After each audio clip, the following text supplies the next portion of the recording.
This discussion explores India's growing role as a global talent hub, the evolving nature of labor markets, and the pathways and pipelines shaping talent mobility in the years ahead. It is now my pleasure to invite our esteemed panelists to the stage. Chairing this panel is Ms. Aarti Ahuja. Aarti Ahuja is a retired Indian Administrative Service Officer. She served as the Union Secretary of Labour and Employment. Her career also included heading India's Chemical and Petrochemicals and Fertilizers Department. Ms. Ahuja holds advanced degrees from Harvard University and Princeton University and has represented India at global forums such as the G20, World Health Organization, and International Labour Organization. Ms. Ahuja, can we please welcome you to the stage? Joining her on the panel is Ambassador Philip Green. Ambassador Philip Green is the Australian High Commissioner to India. He assumed his post in New Delhi in July 2023. A senior career diplomat, recipient of the Order of Australia Medal, he previously served as the ambassador to Germany. He served as the international advisor and chief of staff to former Prime Minister Kevin Rudd. Ambassador Mohan Kumar. Ambassador Mohan Kumar is Professor of Diplomatic Practice at the Jindal School of International Affairs, O.P. Jindal Global University, and Dean for Strategic and International Initiatives. A former Indian Foreign Service officer with a 36-year career, he served as India's ambassador to France and Bahrain. He led India's negotiations at the World Trade Organization and the General Agreements on Tariff and Trade. He's the author of Negotiation Dynamics of the World Trade Organization and India's Moment. Mr. Neelkant Mishra is the Chief Economist at Axis Bank and whole-time Director at Axis Capital. Formerly the co-head of Asia-Pacific Strategy at Credit Suisse. He serves as the Prime Minister's Economic Advisory Council, chairs the Unique Identification Authority of India, and is a member of the Telecom Regulatory Authority of India. An IIT Kanpur gold medalist and distinguished alumnus, he is a leading voice on macroeconomic trends, advising governments and industry, including the Indian Semiconductor Mission. Ladies and gentlemen, please join me in welcoming the panel.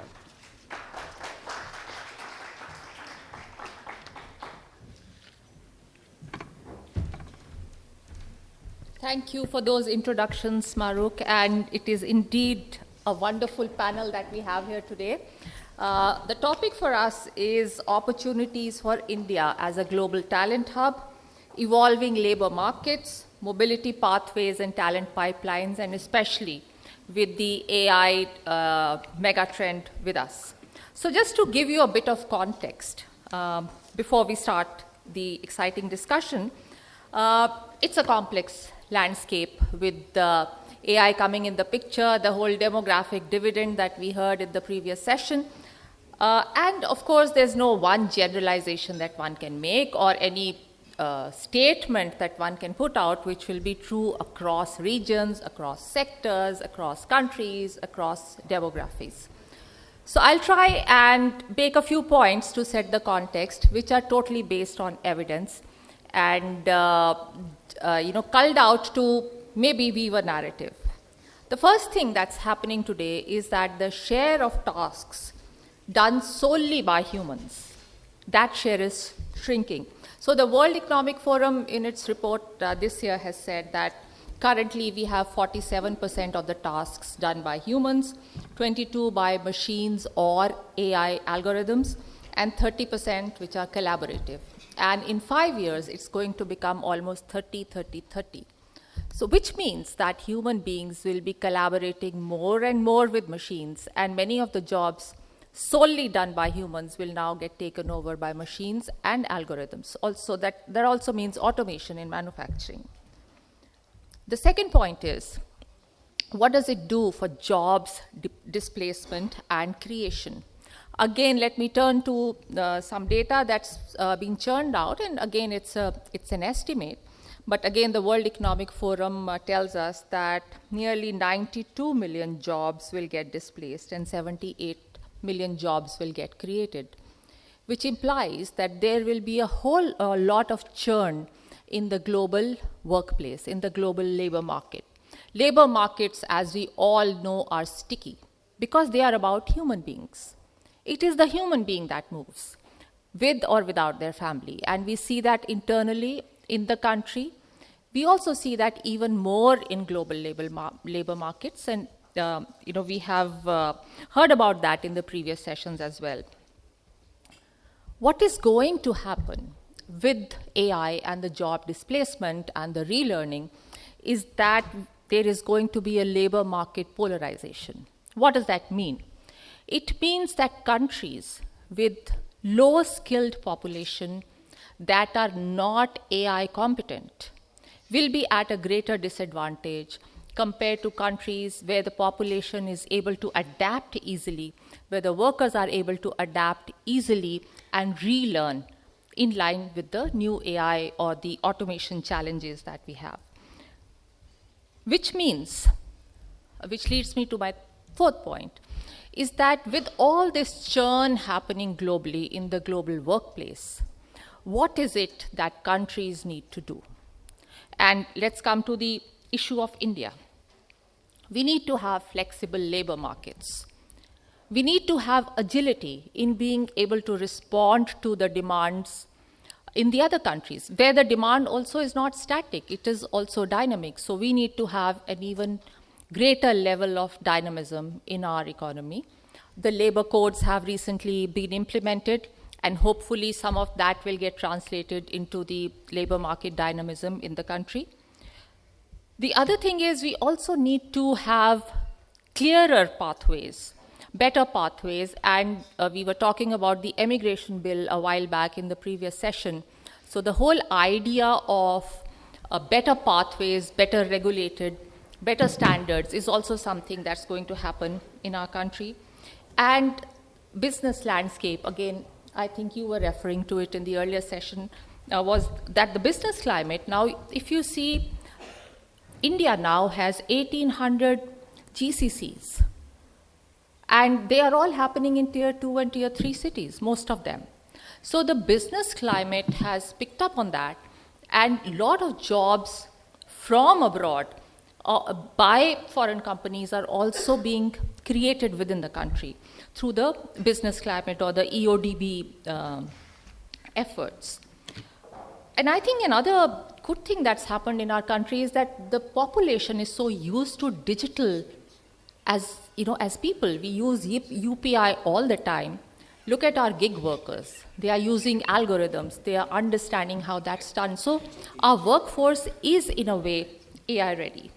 And somehow, since I'm also involved with an organization, the Gati Foundation, it also brings me to the gaps that exist in our country at present. If you look at it, we have people operating in silos. There is the skills ministry doing the skilling. There is MEA, which is through the e-migrate portal or otherwise sending people to jobs abroad. There are RAs. There are people who are visa agents. There is the labor ministry, which I was a part of, which deals with the whole issue of jobs, etc., etc. So what is going to happen through Gati is that this kind of an interface between the private sector, between the different bodies of the government, is attempted to be bridged through the Global Skills Mobility Alliance, which is basically industry bodies of these kinds, training institutions, language training, etc., all of them coming together along with the government and ensuring that there are very clear pathways, there are standards that are set, and it is ethical because, as I said, it's about human beings. So with that context, I think I'll stop here and maybe come again in the end after the discussions have concluded. But let me go there and fire my questions at the panel.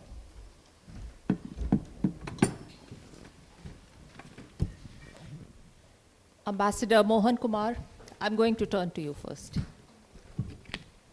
So, what do you think will define talent competitiveness in the coming decade? How do you see it panning out? So, thank you very much, Madam Chair. I think it's a pleasure to be here. I want to thank Professor Happy Mohan Jacob and the organizers for calling me. Look, I'm in response to your question, and in any case, I had some prepared points, but I can tailor them to the question that you have posed, and it's a good question. In my view, I'm going to present what I would choose to call a counterfactual, or somewhat counterintuitive. I think we have some important deficits if we have to address your question, which is talent capital. I wanted to say global hub for talent, but whichever way you want to, portray this ambition, this aspiration. I think the first thing, in my view, is we have a high talent deficit. It is normally said that India is, bursting with engineers and bursting with people with college degrees and so on. My sense is, having talked to people who matter, if you're looking at qualifications that are really high and that are appropriate for the industry, we don't have that many. And that points to the fault of the education system, if you like, but also skilling. And I think this needs to be addressed. I'm somewhat frightened by the session that happened before lunch when everybody was saying the window India has got is 15 to 25 years when this demographic dividend will last, because somewhat shockingly, we've also been told that our replacement rate is not that high. I thought it was edging towards 3, but they said it's very low. I come from the south, and we hit that 2.1 long back. But I thought UP and Bihar would help us, but it appears they're not helping us enough. I mean that, of course, in a sarcastic way. So it's all to the good. I'm glad we are not bursting at the seams, but it also means we have to get our act together when it comes to skilling and education. I don't think we've done. I'm fond of saying I'm an extinguished ambassador trying to be a distinguished scholar, but really for the last 9 years, all I've done is work in a university, and it seems to me what we need is many more Jindals and many more Ashokas and many more Shiv Nadars instead of being proud about one here and one there. So that's the first deficit that India has got, and it's got to be fixed. I'll stick to the 5 minutes limit, that way we can address the issues later. The second is a regulatory deficit, a policy regulatory deficit that we have. We have to make it easier for skilled people to get fast-track visas, to kind of have tax clarity when they want to come abroad. In our university, we hire a lot of international professors from Harvard and Stanford and the rest of it, and it is still a nightmare to go to the FRRO.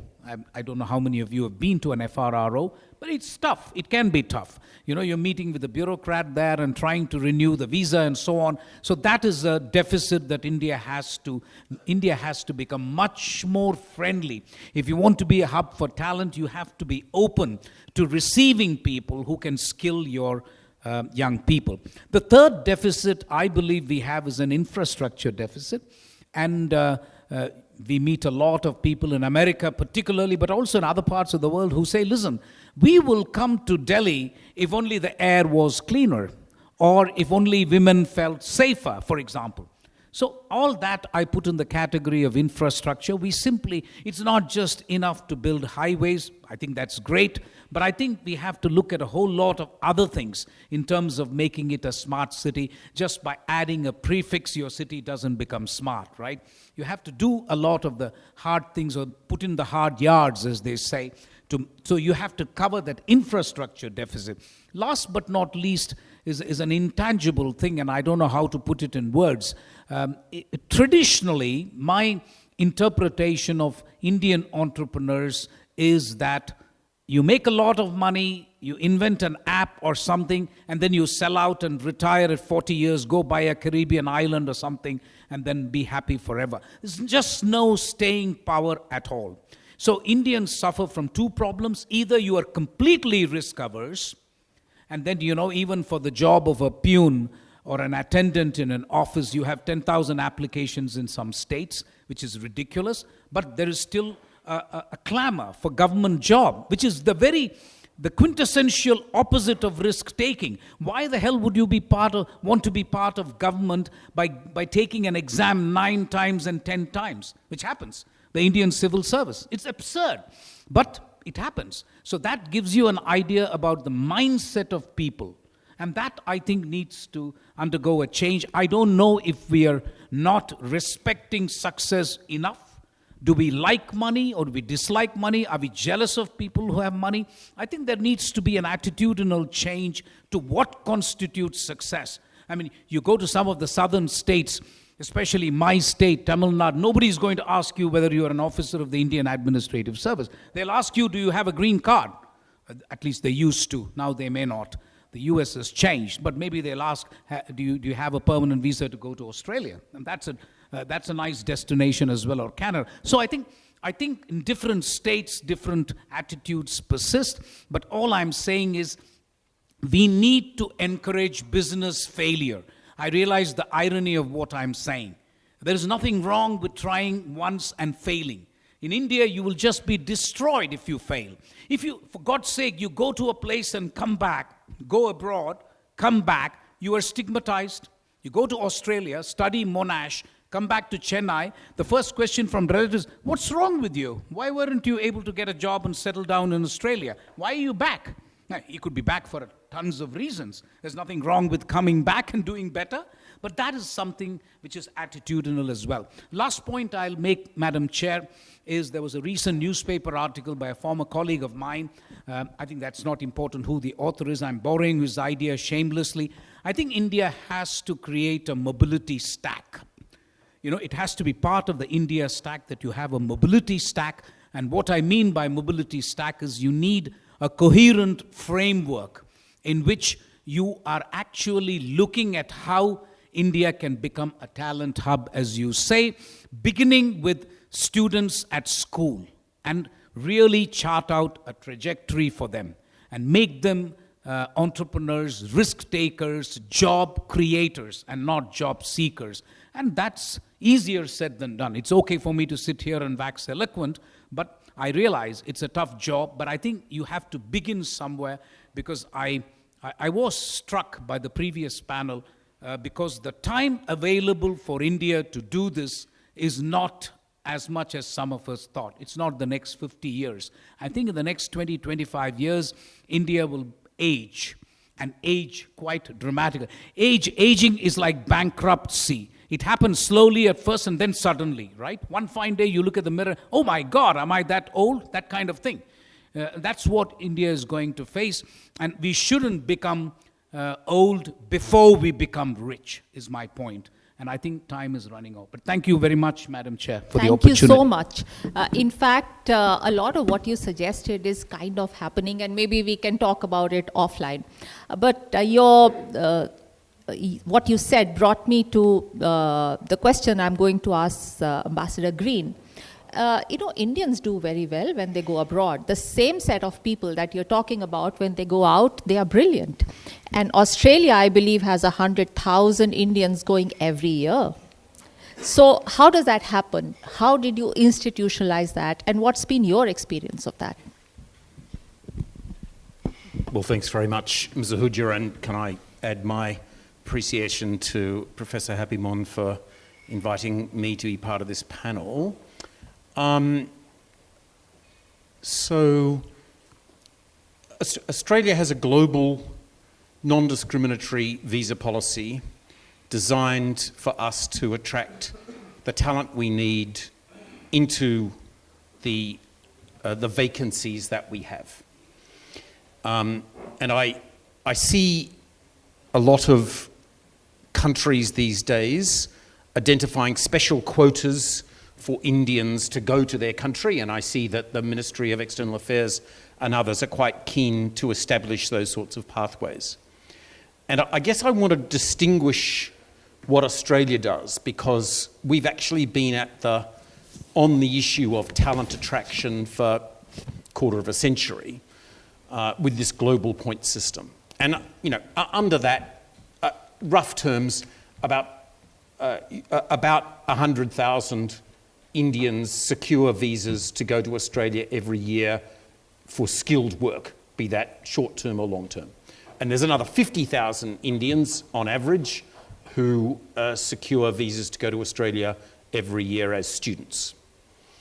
So the numbers are big. And, India is now the largest source country for migration into Australia. And the Indian origin population of Australia, now more than 1 million people, is the second largest foreign-born population in Australia. I know 1 million people doesn't seem like a lot to you, but it's a lot to us.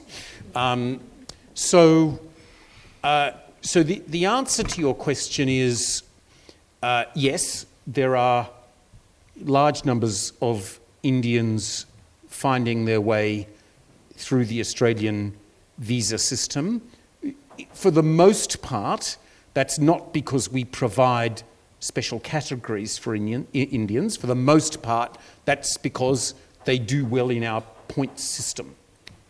That is to say, that they have good skills, they tend to speak English better than us, and they don't have social and background problems that would be difficult in our society.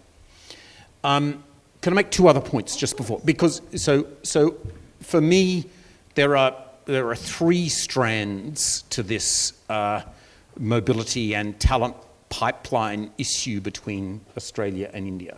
So the first strand is the one that you've identified, which is Indians choosing to go to Australia for short-term skilled activity or for long-term migration. The second is the education pathways, and we all know that a lot of Indians choose to go to Australia for tertiary education. As I said, about 50,000 visas issued per year. But the new dynamic which is happening, which is really interesting, is Australian universities setting up campuses here in India. 2 already teaching, another 4 announced and will be teaching very soon. So they hope to be filling some of the skills gaps that Ambassador Kumar spoke of, because it's an interesting paradox for me, moving around India, to find that this is indeed a global skills centre, and many Australian firms will say, we want more Indian talent because there's a lot of talented people here. But I speak to Indian business, and if I ask them what their sort of top 3 anxieties about their plans are, one of them will be, do I have enough talent to do the jobs that I want? So that's a paradox that exists, but that's not surprising in a country which is very diverse with 1.5 billion people. So movement of people for skills to Australia, training of Indians in India by Australian universities, or indeed what they call articulated learning. Somebody does 2 years here and then 2 years in Australia and ends up with a degree of both places. That's also important. But the third dimension here is global capability centres, which you mentioned. So at least 30,000 Indians are now directly employed by Australian firms in global capability centres here. And if you added up all of the subcontractors to that work, I'm sure you get to a figure of 6 figures of Indians working for Australian firms here. So deep pools of talent here. I think, to be honest, when this began 10 years ago, it was about cheap labour. Australian firms tell me almost exclusively that it no longer is.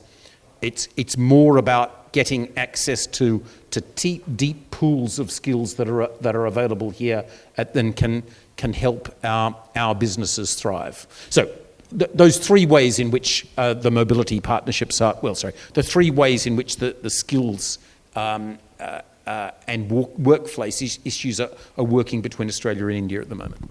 Thank you. 2 very interesting strands of thought from the demand side and the supply side, which brings me to you, Mr. Mishra. You are an economist who looks at demand and supply side, and you've been working on this for a long time. So what do you think needs to be done within our country to make us a very reliable pool of talent for the world? Yeah, no, again, I'm grateful to Professor Jacob, and thank you for the wonderful question. I think our analysis, and Ambassador Green kind of hinted at separating out different types of work. So the first division I would like to make is that there is on-site work and there is offshore work. The dynamics in both are very different. So let's start with offshore, which is a much bigger opportunity in my view. So even in the midst of all this fracas about H-1B visas and the US trying to sort of step away from the India or whatever the fear was, in the month of September, our services exports grew at 13% year on year. This was despite what I call physical services like tourism and freight related services slowing down. So what I call modern services, stuff that is like business services, IT services, was very likely growing in the high teens. In the September quarter, remittances, which is what foreign workers send back to India, also grew at 11% year on year. So when you're looking at offshore work, the opportunity is massive, but so are the challenges. I think our biggest challenge is urban infrastructure and real estate. You may know that 75% of IT services engineers are in just 4 cities. Now, if this number was to double in the next decade or so, can Bangalore double in size? Can Hyderabad double in size? Can Pune double in size? I don't think it can. And therefore, as you were saying in your prepared remarks, I think the development of new urban centers becomes very important. So already Coimbatore, Bhubaneswar, Indore, Lucknow are starting to become important. To develop these, we need to get international flights in so that the transit time is shorter, becomes part of the regular workflow. We need to bring down the costs of real estate. So as you know, the cost that you need to pay to an accountant or a software engineer is dependent on what the cost of living is in that city. As you know, 1/3 to 1/2 of the expenses for a household are rent and real estate. So our real estate markets are terribly inefficient. I think our urban infrastructure is shockingly bad. And while some cities like Delhi and Mumbai are starting to work on it, I think this needs to happen in 50, 60, 100 cities. So diversifying the sources of supply of these offshore services becomes very important. On on-site work, I think the challenges are very different.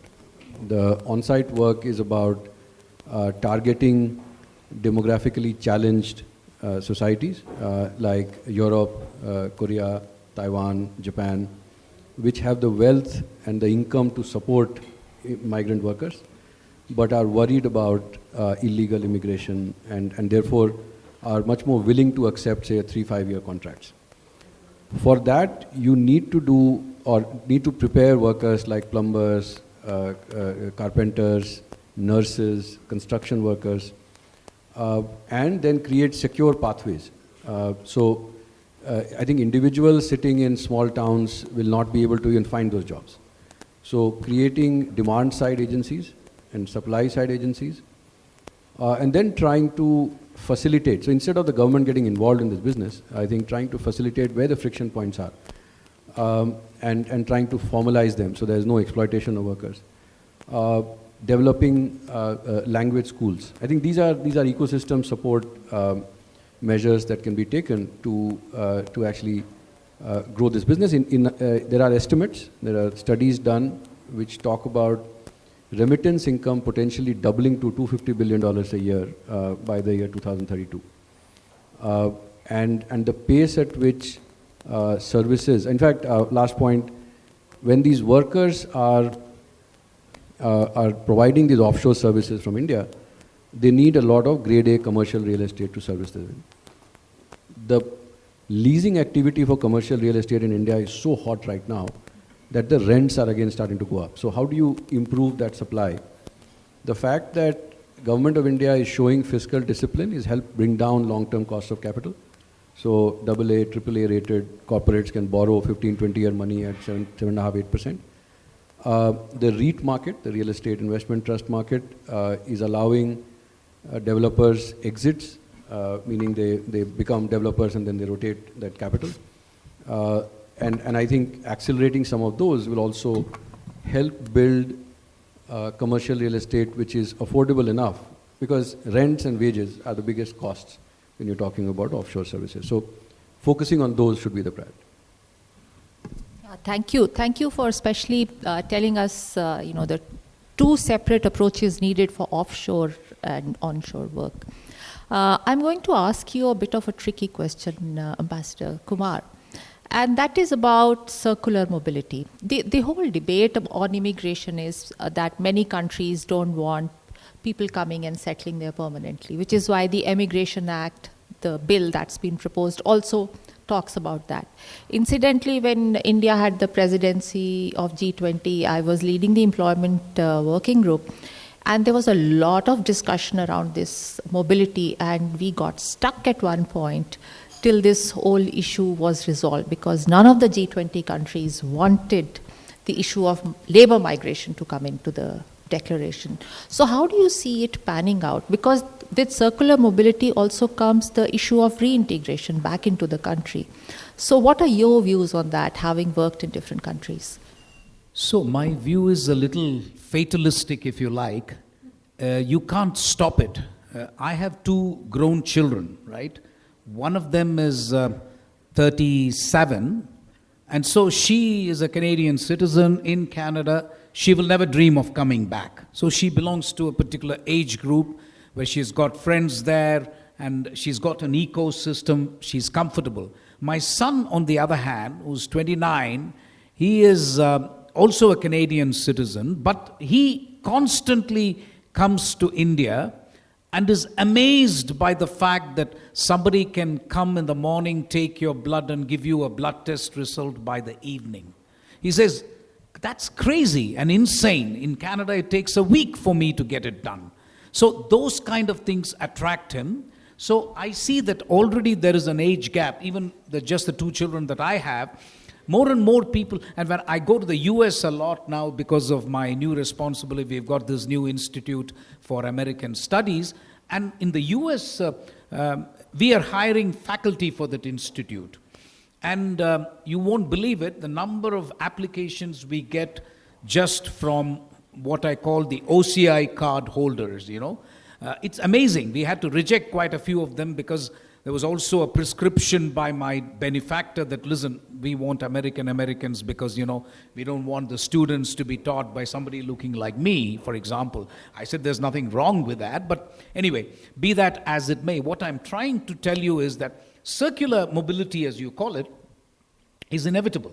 If India makes the kind of strides that it is making, and we become, if not a fully developed economy, a relatively moderate developed country or a developing country, let's say $10,000 per capita, a lot of them will come back, because I think if you just take the Maslow's hierarchy of needs, and those of you who've studied psychology know what I'm talking about.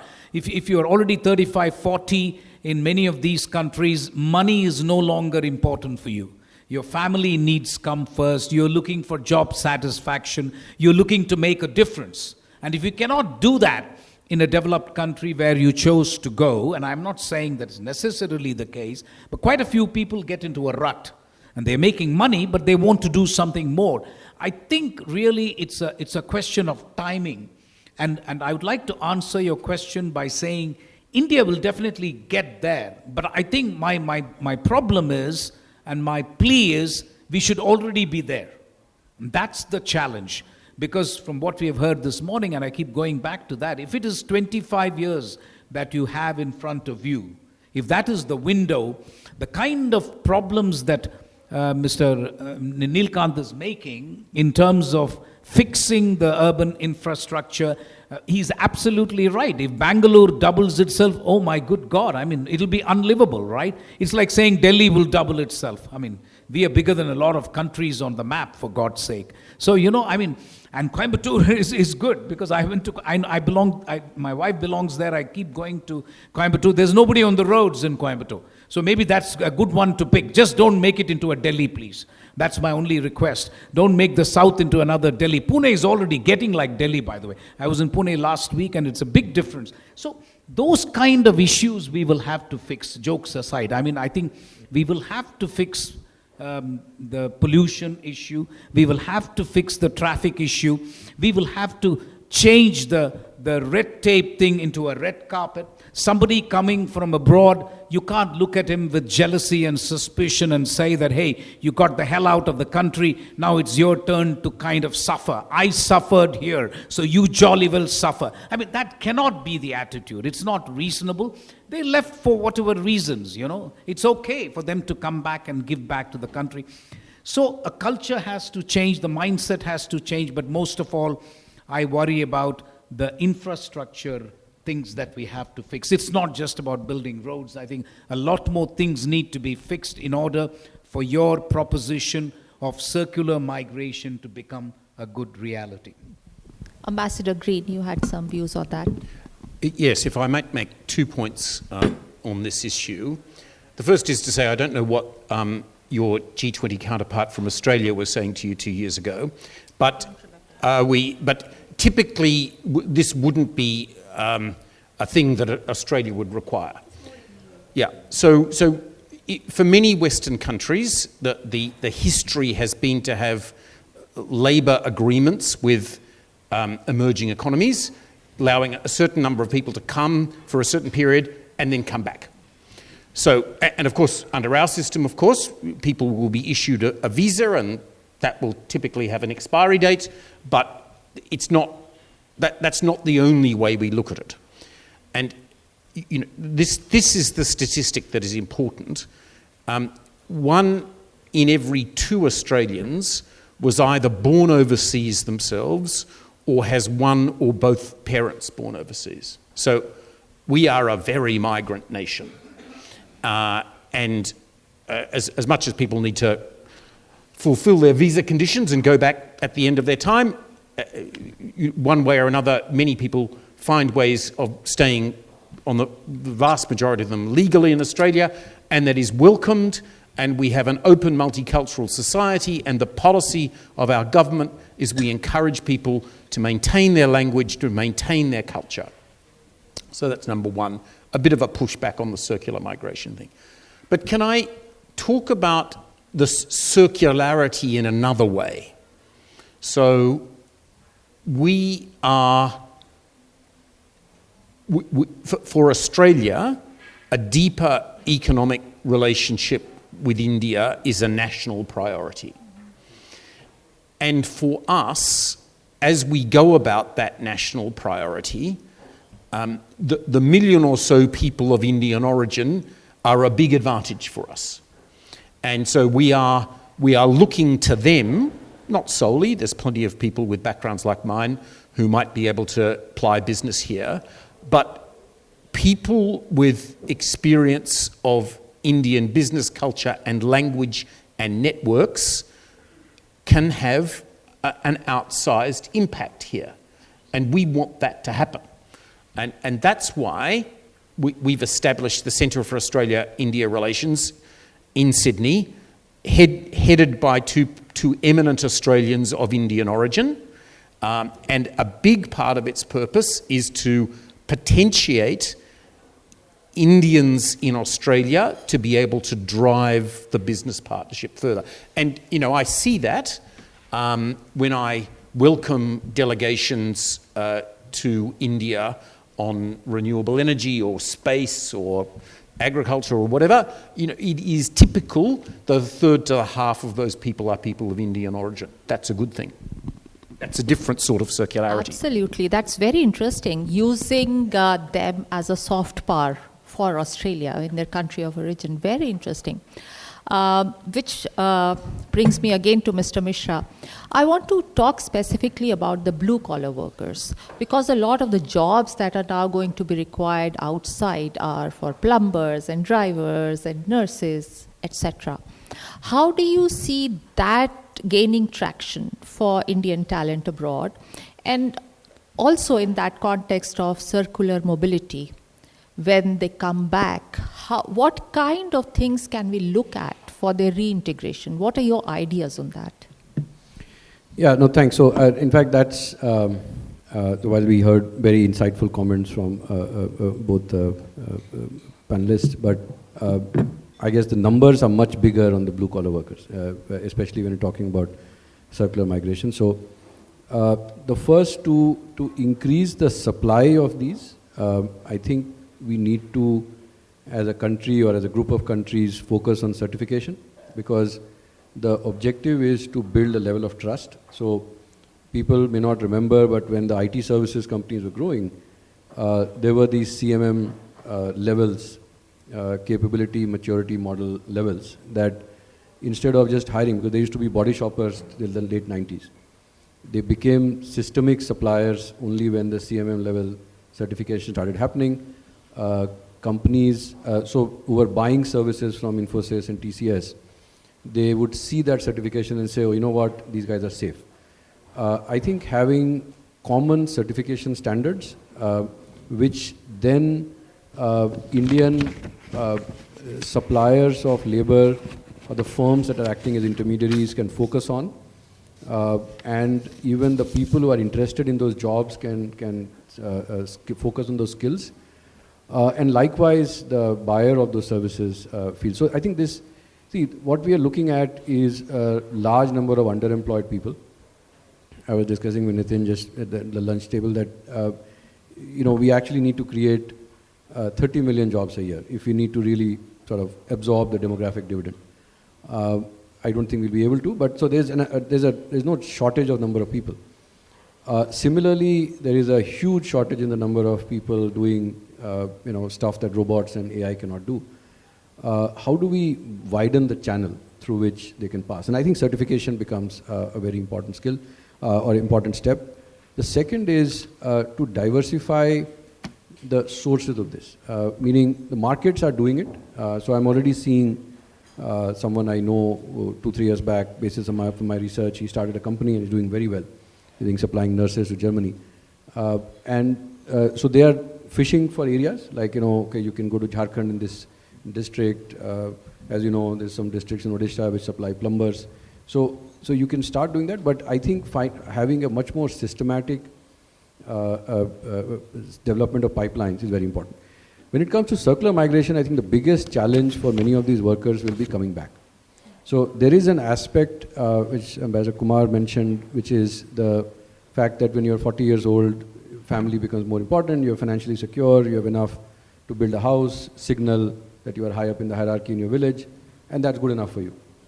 The high-skilled workers getting absorbed, as Ambassador Green was saying, is not a surprise. In fact, there is a selection, so it's very unlikely they'll come back, and if they come back, they'll come back on their own terms because India is growing fast and lots of wealth to be created. So for these people, I think it's important to first allow decent pricing to happen within India, because otherwise they will find ways to avoid the 3-year and 5-year visas and start doing illegal things and then make it less amenable to the rest. Because if a nurse can get paid 4 or 5 times what she gets paid in India, in the UK or Europe, and then 3 years later you say, you know what, you've got to come back, and holding passports hostage and all that is not an option. It is a huge challenge. So I think the way to deal with this is first, I think allow, as development happens in India, to not have too many price controls. Because the first thing that happens when prices go up or wages go up or say the cost of a carpenter or plumber goes up, that people start clamping down. I think allowing or encouraging businesses to develop. So like, if you're a plumber coming back, formalization of real estate construction. So I think as the Indian economy keeps growing, maybe not immediately, but say 5, 7, 10 years down the line, I will see this as a less of an issue. You may actually find people unwilling to go for 3-5 years, but in the interim, I think finding some ways so that they don't violate visa terms is going to be an important challenge. All I can think of is developing or giving them credit so that they can set up their own businesses, giving them opportunities in government contracts or something like that. So I know Agnipath scheme has been much reviled, but something like that for returning workers would actually be helpful. That's right, and there can be multiple options. We can also see them as people who brought a new set of skills, new way of working, and then add to our economy.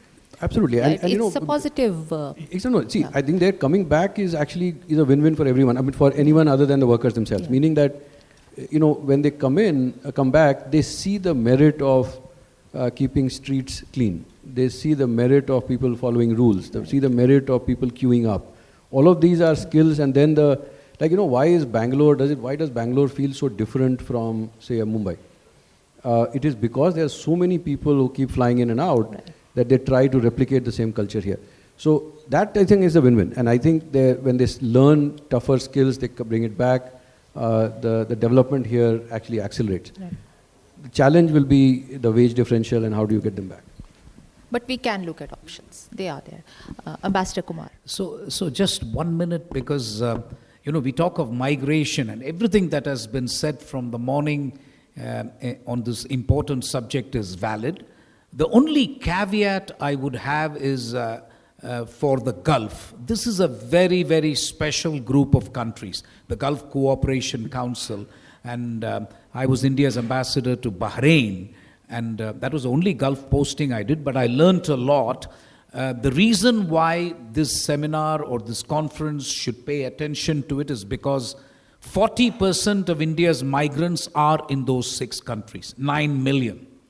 And the bulk of the remittances which the minister made a reference to in the morning, $132 billion or odd, coming every year, most of it comes from there. It doesn't come from the US or other places because there, people earn, but they're also investing in that country. It's not like a H-1B holder from California is going to remit home every month to feed mouths. So the Gulf story, I just wanted to add, is a very, very different story. I don't want to talk about it because that will take me all day, but it is something we should bear in mind. You can straight away knock off 50% of your migrants, Indian migrant story. It will simply not apply. They go for very special reasons from the state of Kerala, but now, of course, there are a lot more people outside of Kerala who go. They go without knowing even which country they go to. I have interviewed women who have been mistreated as ambassador and trying to send them back, and I said, do you know where you are? They said, I know I am in the Gulf. I said, what do you mean Gulf? Do you know you are in Bahrain? No idea. So they are made to sign a plain piece of paper when they go from here. They don't know where the hell they're going. They've signed some salary, they get much less. So you've got a whole different story. So I just thought I should make that caveat. Thank you.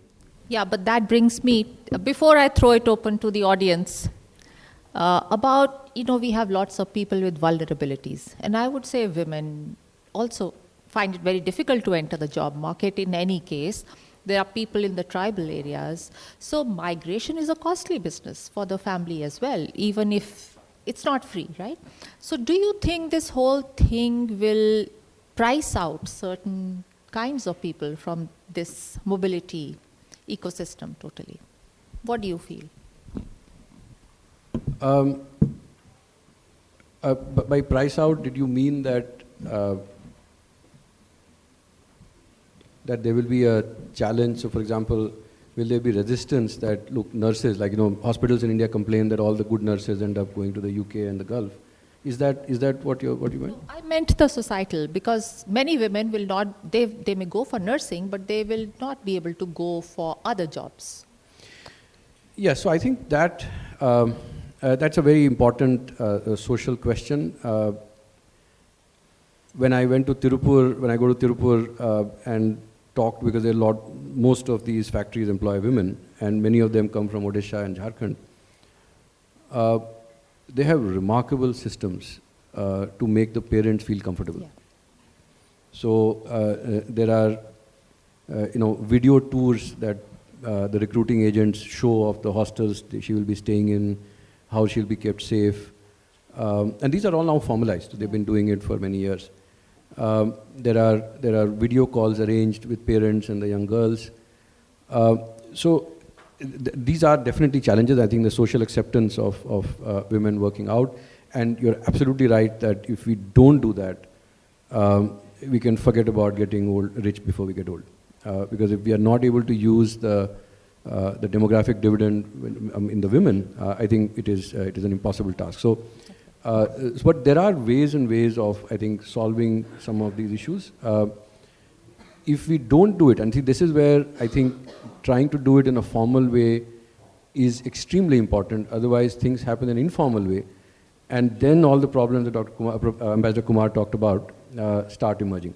That these channels, this demand-supply mismatch exists. So the private sector tries to fill it in, and all kinds of nasty fellows enter the supply chain. I think doing it the right way, creating the right channels then becomes very important. Right. Ambassador Green. Yeah. I just want to throw in one statistic here on women, because we have a gender neutral foreign policy, and I take an interest in this. So I pulled the statistics on the proportion of women who are taking student visas to go to Australia. It's quite interesting. It's rising steadily, and it's now above 40% of the total visa holders from India who are going to Australia are women. Great. So I think it's now time to open up for questions from the audience. Can we have a show of hands, please? Yes, gentleman there. Do we have the mic to go around?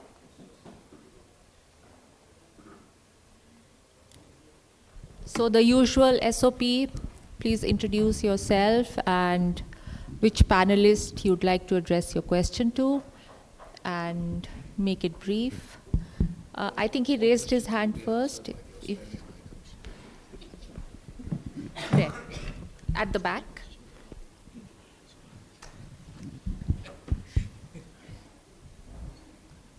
Thanks for the great panel. Lance Boyd from the East-West Center in Honolulu, Hawaii. I do a lot of international exchange work and youth training here in South Asia. Mr. Mishra, you mentioned that a major challenge is the urban infrastructure, and particularly housing, real estate markets, and proposed the idea of new urban centers are going to be really important. I'm wondering if you'd weigh in on Bhutan's gamble or strategy with its mindfulness city, GMC, as well as Sri Lanka's port city, Colombo, as attempts to build out this sort of Singapore of the Indian Ocean. Is that something India should do, is doing? And secondly, could that be done in such a way that it could attract Western talent and reverse this outflow, but have Westerners from Australia, from America, who want to work in India? Thank you. Shall we take 2 or 3 questions and then, yes?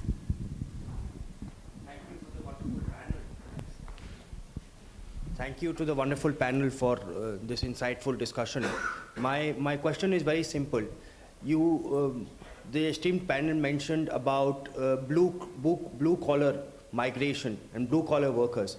Now, what is that the governments are doing to formalize the blue collar workspace, and do they have a permanent job security in an overseas market and when they come back to India? Because we have seen earlier in various administrations, various countries, those are the people who are, let's say, poorly educated. You know, they are not highly educated, highly skilled to negotiate or, navigate international systems.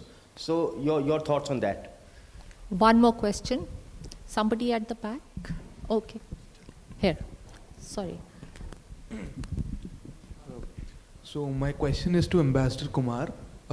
Sir, I'm a bachelor's student. I'm doing my bachelor's in international relations from Shiv Nadar University. I'm a third year student.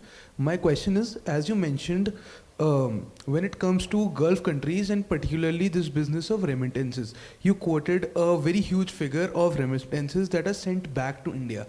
Do you think this economy of remittances and people going there, working and coming back creates a vulnerability where particularly states like Kerala, where huge number of people go to these places and work, creates a vulnerability where in case of deteriorating relations with those countries or their internal economic decisions could impact India very harshly, given these workers could either be sent back or not allowed to go there, therefore creating a huge impact on the economy of particularly states which do send workers in mass to these countries. Thank you.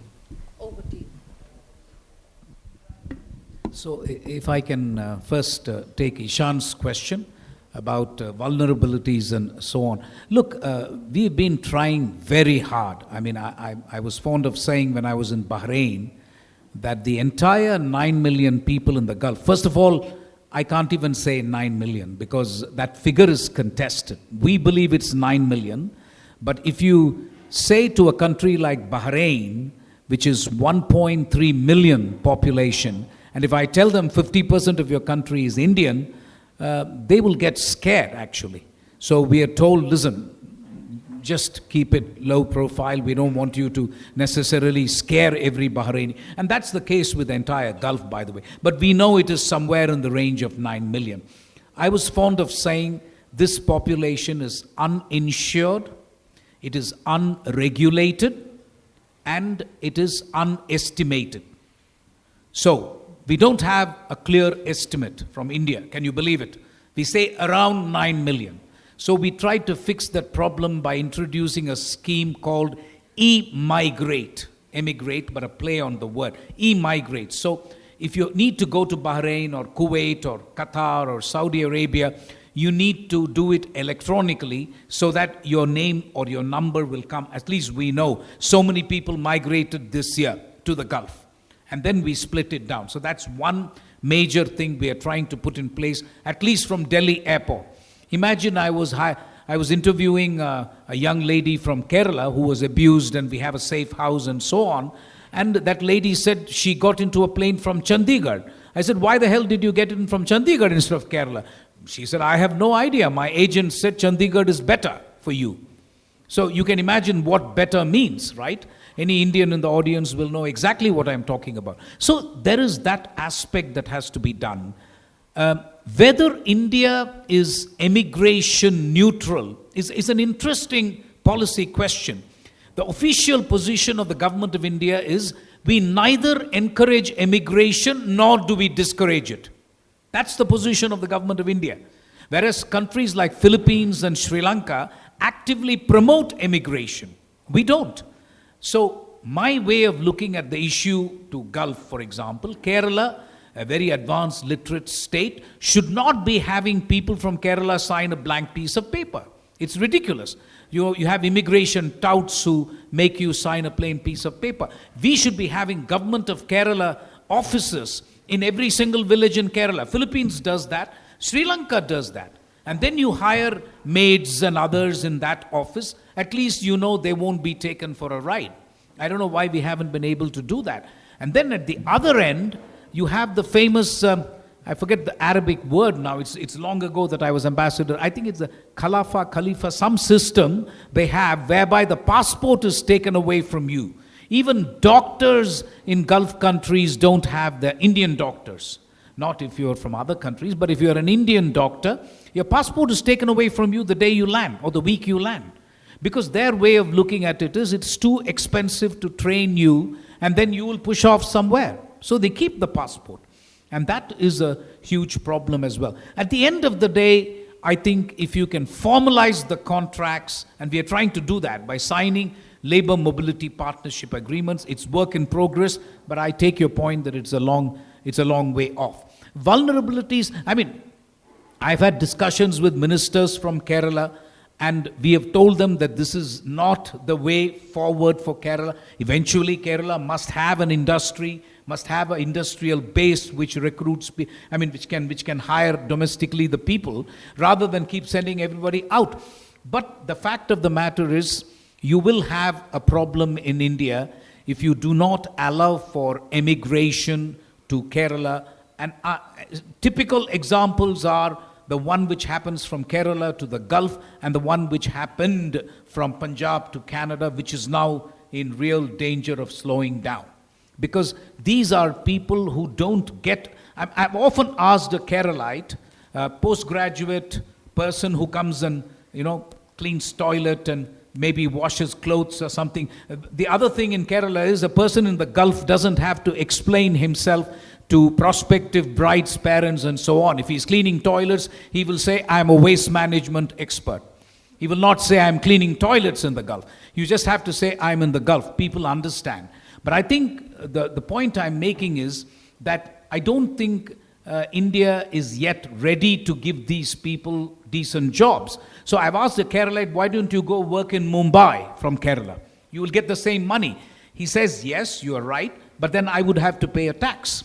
I don't pay tax in the Gulf. Even if I'm paid only 30,000 rupees a month, I don't pay tax. I'm given accommodation which is free. Food is highly subsidized. So he says I can save 15,000 rupees from this 30,000 rupees and feed mouths in India, which is why the remittances are important. So while what you say is right about the negative, the downside, which is what you were talking about, but don't underestimate the positives.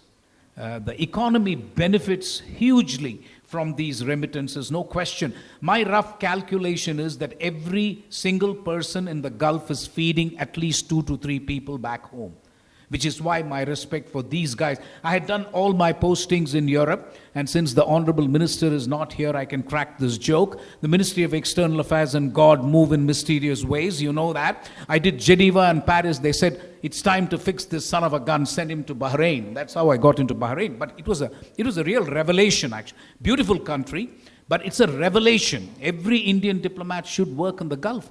9 million people, all sorts of issues you face every week. And as one member of parliament said, you should not even be called ambassador. We should call you labor commissioner. That's what he said. And he was right.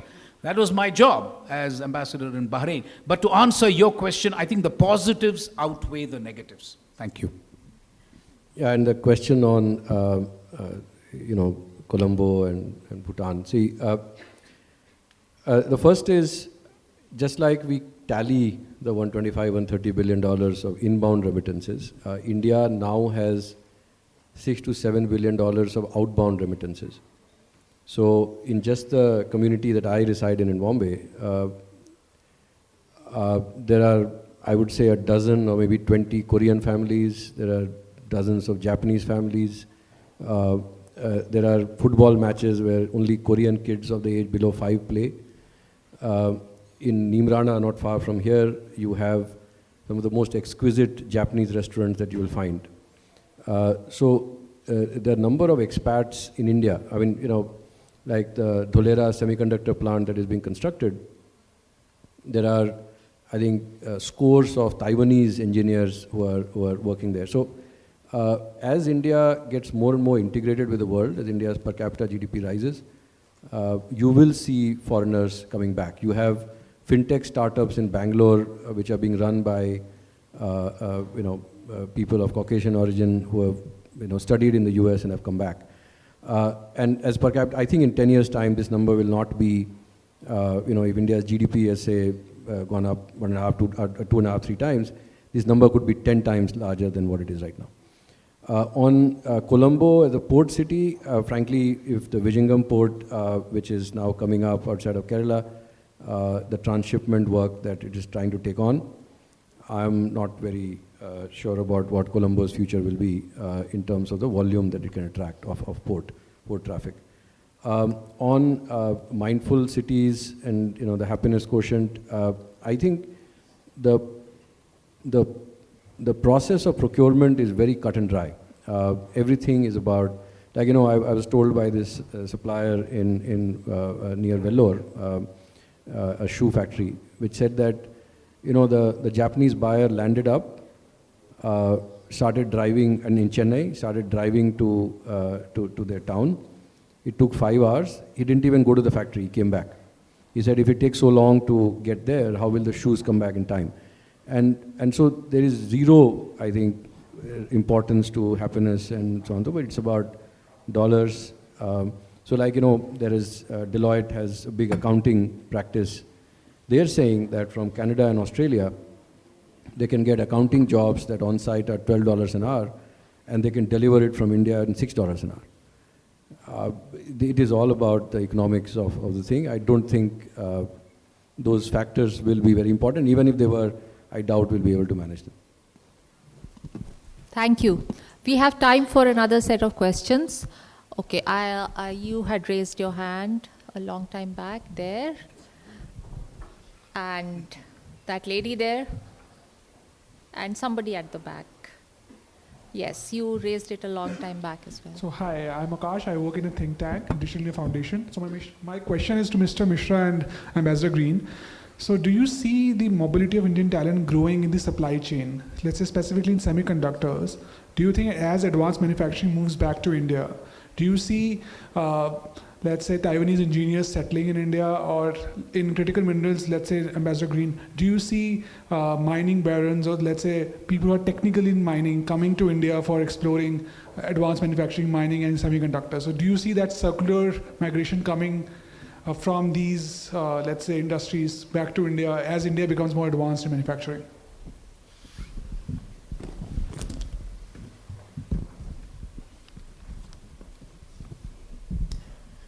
Thank you. I'm Surabhi. I represent International Center for Migration Policy Development in India. My question is to Ambassador Green. You had a very interesting take on the notion of circular economy from Australia's point of view. I just wanted to hear your thoughts on the implementation of MATES, a scheme that is there in the context of India-Australia Mobility Partnership, and the avenues it allows essentially for young talent to learn and move between India and Australia. Thank you. Gentleman at the back.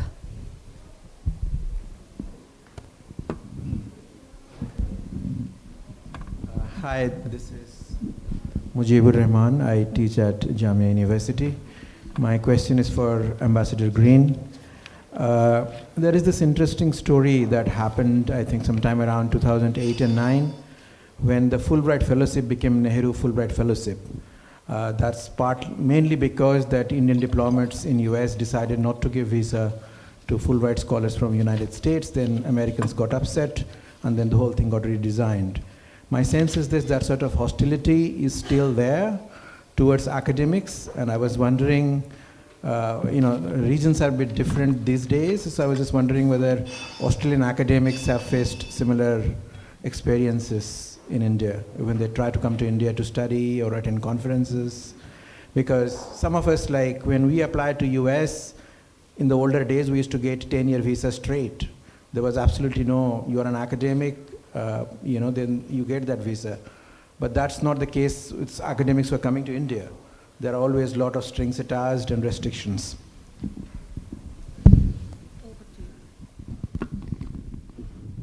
I'm going to admit I don't know the answer to the final question. It's not a point that has ever been made to me, and I should say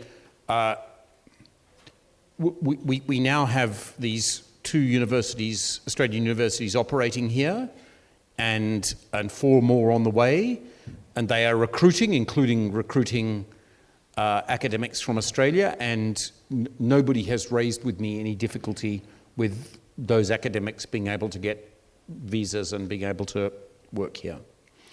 On MATES, thank you very much, ma'am, for your question.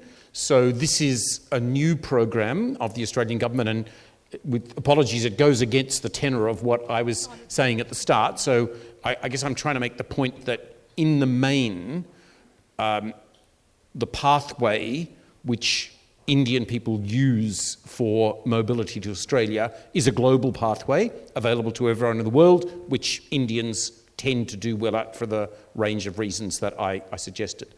But we're not just about that, and we do want to encourage particular cohorts of Indian talent to make their way to Australia, and that is encouraged by the Indian government. And so we have signed this agreement with the government of India, which will allow 3,000 young, recent graduates of Indian universities to be able to go and work in Australia in particular fields where we have an interest in growing the bilateral engagement, whether that is renewables or cyber security.